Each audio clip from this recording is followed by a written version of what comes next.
চৈতালি দেখো তোমার জন্য আমাদের কাছে আম পেড়ে এনেছি। তোমার দাদা আমার দাদার চিরশত্রু। ওপাড়ার লোক এপাড়ায় আসে না, এপাড়ার লোক ওপাড়ায় যায় না। তোমাকে এপাড়ায় দেখলে ঠ্যাং খোড়া করে দেবে, তুমি পালাও। সোম আসছে, ওর সাথে দাদা আমার বিয়ে ঠিক করেছে, তুমি তাড়াতাড়ি লুকাও। কোথায় লুকাবো, কোথায় লুকাবো? ওই জলে ডুব দাও। জলের তলায় লুকাবে। ও চলে গেলে আমি জলে ঢেলা মারবো, তারপর তুমি উঠবে, ঠিক আছে? ঠিক আছে। চৈতালি, ওই পাড়ার কেউ এসেছিল? না না, ও পাড়ার কেউ আসেনি। তুমি এখানে কি করছো? আম পাড়ছিলাম, আম খাবে? এ আম নাও সোম। পাড়ছিল। বাবলা গাছে আম, আমার সঙ্গে তুমি মস্করা করছো? আরে আরে, এই তো ধরা খেয়ে গেছে। এই কে রে তুই? স্যান্ডি তাড়াতাড়ি পালাও। এই দেখি তো, এই ঠ্যাং করা করে দেবো। এই রূপ, দাদা আমার ভাইকে দাঁড়ানো, এই ধরো কে? দেখি আমি তো ওদের এরিয়ায় ঢুকে গেছি। ভুল করে ওদের এদিকে চলে এসেছে। তুই কে বাঁচাবে? ছাড় আমাকে। পেলিয়ে দিল একবারে। দেখি রে সোম, তোর এই অবস্থা কে করলো? রাঙ্গা মোস্তান। রাঙ্গা মোস্তান। দাদা, রাঙ্গার ভাইয়ের সঙ্গে আপনার বোন প্রেম করে। চৈতালি, ঠাকুরজিকে মেরো না, ওর কোনো দোষ নেই। কোনো চৈতালি, দোষ নেই। তুই রাঙ্গার ভাইকে ফোন করে এখানে ডাক, আমি আজই তোর সাথে ওর বিয়েটা দিতে চাই। দাদা হ্যাঁ। দাদা তাহলে আমার কি হবে? না না, ওর ভাইয়ের সাথে আমার বোনের বিয়ে দিয়ে আমি আমাদের চিরশত্রুতা শেষ করতে চাই। চিরশত্রুতা শেষ আমি করতে তোমাকে চাই। মিষ্টি মুখ দেবো। এই তুই রাত্রে স্যান্ডিকে ফোন কর।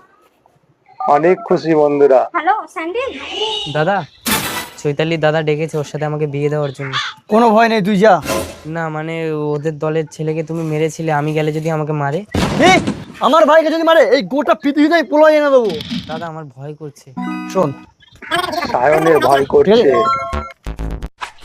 এই দাঁড়া, রাঙ্গাকে একটা ভিডিও কল করি, অন্তত দেখুক ওর এই ভাইয়ের তো কি হাল। রাঙ্গাকে ভিডিও কল করে দেখাচ্ছে হ্যালো, ভাইয়ের রাঙ্গা। ছবি। একবার দেখে না তোর ভাইয়ের শেষ বিয়েটা কিভাবে দিচ্ছি। আরে দাঁড়া দাঁড়া, আমার ভাইকে মারার আগে তোর বোনকে একটু দেখ। হ্যাঁ বোন? এই মায়া, হ্যাঁ বলো। চৈতালি কোথায়?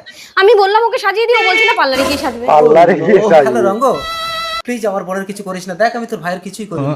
আয় না, আমরা এই চিরশত্রুতা শেষ করে এদের দুজনের বিয়ে দিয়ে দুটো পাড়ার মধ্যে সম্পর্ক তৈরি করি। আমি মিলন এক্ষুনি স্থলে শান্তিকে নিয়ে যাবে দুই পাড়ার মিলন বন্ধুরা। স্থানে আসছি রঙ্গ। দাদা শালা, এতদিন তোর সাথে আমি কুত্তাগিরি করলাম, আর তোর বোনের সাথে অন্য কারোর বিয়ে দিবি?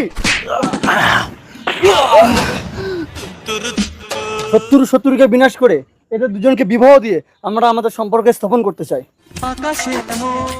এসো মা। এই তো মাকে না বলে বিয়ে করে চলে এসছে।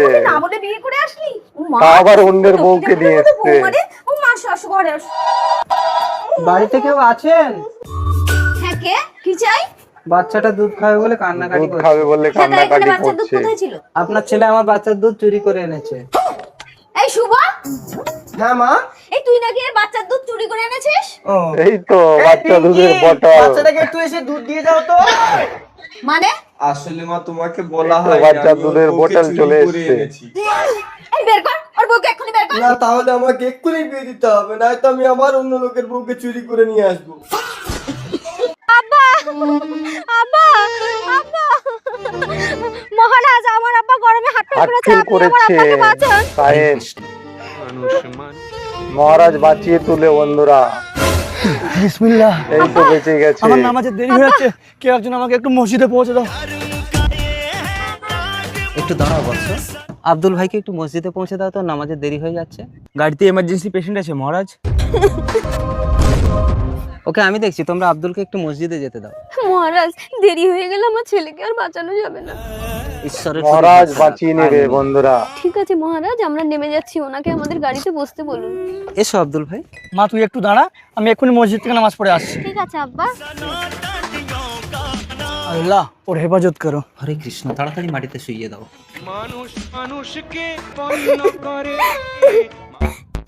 এ তো মারা গেছে। তোকে না বলেছিলাম তোর ছেলের 20 বছর বয়স হলে ওকে বিবাহ না দিলেও মারা যাবে? 20 বছর বয়স হলে বিবাহ দিতে বলেছিল। পাইনি। এখনো সময় ওই আছে, তো 1 মেয়ে ঘন্টার পাশে মধ্যে তোর দাঁড়িয়ে সন্তানের আছি। গলায় কেউ যদি মালা দিতে পারে তাহলে তোর সন্তান বেঁচে যাবে। কোথায় পাবো 1 ঘন্টার মধ্যে একটা মেয়ে আমি? মা, না না, আমি মুসলমান।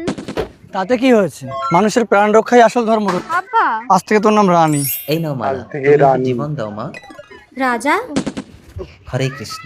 তুমি আমার ছেলেকে বাঁচালে মা। সবাইকে নিয়ে গাড়িতে চলো মা। চল। আসসালামু আলাইকুম। হরে কৃষ্ণ। দেখো দেখো ছবিটা কি দারুণ উঠেছে। আমি তো চোখে দারুণ দেখি না ছবি। মৌজা। হ্যালো মিস, আমার মতো একটা হ্যান্ডসাম ছেলে থাকতে চোখে দেখে না বন্ধুরা, আমি অরবিন্দরা। হ্যান্ডসাম ছেলে চাই না, মনের মতো একটা মানুষ চাই যে আমাকে সারা জীবন ভালোবাসতে পারবে। আরে জানি জানি, সোশ্যাল মিডিয়ায় ভিউজ বাড়ানোর জন্য তোমরা এই ড্রামাগুলো করো। মৌজা, তুমি আমাকে সত্যিই বিয়ে করবে তো মৌজা? সত্যি ভালোবাসি। নাকি একটা অন্ধের প্রতি সহানুভূতি দেখিয়ে সোশ্যাল মিডিয়ায় মানুষের কাছে সিম্প্যাথি দেখাচ্ছ? আমি তোমাকে সত্যিই ভালোবাসি ইন্দ্র। সত্যিই ভালোবাসো? কই তাহলে আমাকে এক্ষুনি বিয়ে করো তো। এক্ষুনি বিয়ে? আমি জানি আমি অন্ধ বলে তুমি আমাকে কোনো দিনও বিয়ে করবে না, ভালোবাসার নাটক করে মানুষকে দেখাচ্ছ। ঠিক আছে মণ্ডপে চলো, আমি তোমাকে এক্ষুনি এক্ষুনি বিয়ে করবে, সত্যি মেয়েটি বলছো? রাজি। সত্যি বলছি। মৌজা, আমাকে বিয়ে করার আগে সবকিছু ভালো করে শুনে নাও। আমার কিন্তু কেউ নেই, কিছু নেই, ভিক্ষা করে খাই, একটা ভাঙা ঘরে থাকি। আমার কিচ্ছু লাগবে না, শুধু তুমি আমাকে ভালোবাসবে, আমি তোমাকে খেটে খাওয়াবো। বিবাহ সম্পূর্ণ হলো। খুব ভালো, বিবাহ চলো। হয়ে গেল। আরে আরে এই তো আমি। এসো মৌজা, গাড়িতে বসো। আরে কার গাড়িতে ঢুকে যাচ্ছ? তাহলে সত্যি কথাটা শোনো, এই গাড়ি আমার, আমি এটা ভিখারি নই। হচ্ছে অরবিন্দদার গাড়ি, পরীক্ষা তার মানে তুমি নিচ্ছিল। আমাকে পরীক্ষা করছিলে? গরিব হলেও আমি তোমাকে ভালোবাসি। আমি জানি মৌজা, তুমি অনেক ভালো মেয়ে, আসলে প্রশ্নটা অনেক সারা ভালো জীবনে মেয়ে। তো, তাই একটু কঠিন পরীক্ষা নিলাম। वो अलग ही लेवल का बंदा था। বৌদি কি হচ্ছে এসব? ওটাকে দাদাকে ফোন করব? আরে দাঁড়াও, কষ্ট করে ফোন করতে হবে না, ওই দেখো তোমার দাদা বসে আছে। এই তো দাদা, দাদা বৌদির সাথে বসে কে আছে। ওটা? বোন তুই এখানে? আমি যেখানে হই না কেন, বৌদির সাথে কে ওটা বল। আমার বউ যা খুশি করবে, তোর তাতে কি? তুই তো এমন করিস না দাদা, কি হয়েছে আমাকে বল। এই তুই এখান থেকে যাবি?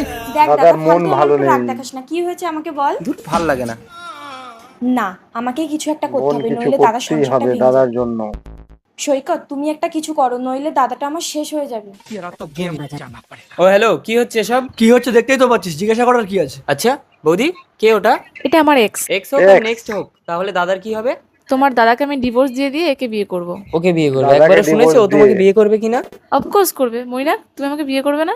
দেখো নিরোদা, তোমাদের মতো মেয়ের সাথে টাইম পাসই করা যায়, কারণ যে একটা সংসার ছেড়ে আসতে পারে সে আমার সংসার ছেড়ে যাবে না তার কোনো গ্যারান্টি নেই। So I can not marry you. নিরোদা, রাস্কেল। ঠাকুরজি, কোথায় তোমার দাদা? দাদা তো রেখে বাড়ি চলে দাদা গেছে। বাড়ি আমি চলে আমার ভুল গেছে। বুঝতে পেরেছি ঠাকুরজি, আমাকে বাড়ি নিয়ে চলো, আমি তোমার দাদার কাছে ক্ষমা চাইবো। না না বৌদি, ক্ষমা চাইতে হবে না, তুমি তোমার ভুলটা বুঝতে পেরেছো, এটাই অনেক। চলো সুখে সংসার করবো। তো বন্ধুরা, কেমন লাগলো আপনাদের সকলের, প্লিজ কমেন্ট করে জানাবেন। এই দেখ দেখ, ছেলেটা কি হ্যান্ডসাম, ছেলেটার কাছে বাইক আছে।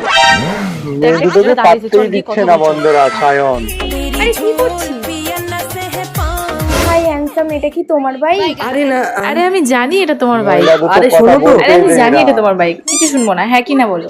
আরে আমার কথাটা তো শোনো, আসলে এই বাইকটা আমি বললাম না আমি কিছু শুনবো না, হ্যাঁ কি না বলো। কিছু শুনবে না। সামনে থেকে যে, আরে আমি জানি তুমি আমাকে সামনে ঘুরতে নিয়ে যাবে, চলো। আরে না না, আরে কি না না, হ্যাঁ হ্যাঁ বলো। আচ্ছা ঠিক আছে, হ্যাঁ। বলো না তুমি আমাকে ভালোবাসো। এ ভাই, আমার বাইকের চাবি দে, অনেক সময় তো চাপলি। মানে এটা তোমার বাইক না? তুমি তো বাইকটা তোকে আর কিছু ওর বলতে না। হবে না, ভাগ। চলো শোনা। ওই ওই, ওই বাইকটা আমার না, কিন্তু ওই ফোর হুইলারটা আমার। ফয়লুদা, এই না ক্যালভিন, আমার বউকে আমি তোর হাতে তুলে দিলাম। অরবিন্দদা তুমি বউকে তোমার তুলে দিচ্ছে শত্রুর হাতে অন্যের আমাকে হাতে। তুলে দিচ্ছ? হ্যাঁ, কারণ আমি চাই ও শেষ হয়ে যাক। কে শেষ হয়ে যায়, তুই তোর বউকে আমার হাতে তুলে দিলি। হ্যাঁ, তুমিই তো শেষ হয়ে গেলে। আমি শেষ হয়ে গেলাম না? আমি জানি তুমি যার জীবনে যাবে তার জীবনটা জ্বলে পুড়ে ছাই হয়ে যাবে। এত বড় কথা? এই তুমি ঘরে গিয়ে রান্না করো, আমি দেখছি। প্রচন্ড হারে গরম পড়েছে, ঘরে বাইরে কোথাও তিষ্ঠানো যাচ্ছে না। চলো ওই কাঁচের দোকানটার ভেতরে গিয়ে একটু এসির ঠান্ডা খেয়ে আসি। দাদা ভালো আছেন? আসুন। আসুন দাদা, বলুন কি নেবেন? দাদা এই ফ্যানগুলো কেমন দাম আছে? আপনার এসি নিবে বন্ধুরা, নিয়ে ভাবতে হবে না। অরবিন্দদা। কেমন দাম দাদা? এটা ডাবল ডোর ফ্রিজ আছে, আপনাকে একদম হাফ দামে দিয়ে দেবো। এদিকে দেখুন সিঙ্গেল ডোর, এগুলোর দামও খুব একটা বেশি না। এই দাদাদের কোল্ড ড্রিঙ্কস দাও। আসুন দাদা, cold drinks. Thank you thank you. দিদি ঠান্ডা নিন। এই দেখো, আমরা যে কিছু কেনাকাটা করবো না, এমনি এসি ঘরে ঠান্ডা খেতে এসে সেটা যেন না কেউ বুঝতে পারে। আমরা এমনি 1-2 ঘন্টা থেকে এটা ওটা দাম দর করে চলে যাবো। কেউ অ্যাটিটিউড কম করবে না একদম। দাদা সবাই কোল্ড ড্রিঙ্কস খেয়েছেন তো? হ্যাঁ। আচ্ছা ওই এসিগুলো কেমন দাম আছে দাদা? ওগুলো বিভিন্ন ব্র্যান্ডের আছে, আপনি বলুন কোনটা নেবেন, আমি দাম বলছি। আচ্ছা দাদা এই বড় টিভি একটা নেবে না, শুধু দেখতে এসছে আর এসে ঠান্ডা বাতাস খেতে আপনি নেবেন এসছে। কি? সত্যি কথা বলতে আমরা কিছু নিতে আসিনি দাদা, প্রচন্ড গরম পড়েছে তাই একটু এসির ঠান্ডা খেতে এসেছি। যা যা, নিজের বাড়িতে এসে গিয়ে হাওয়া খাবি। বললাম যেও না, একদম ঠান্ডা করে দিয়েছে তো।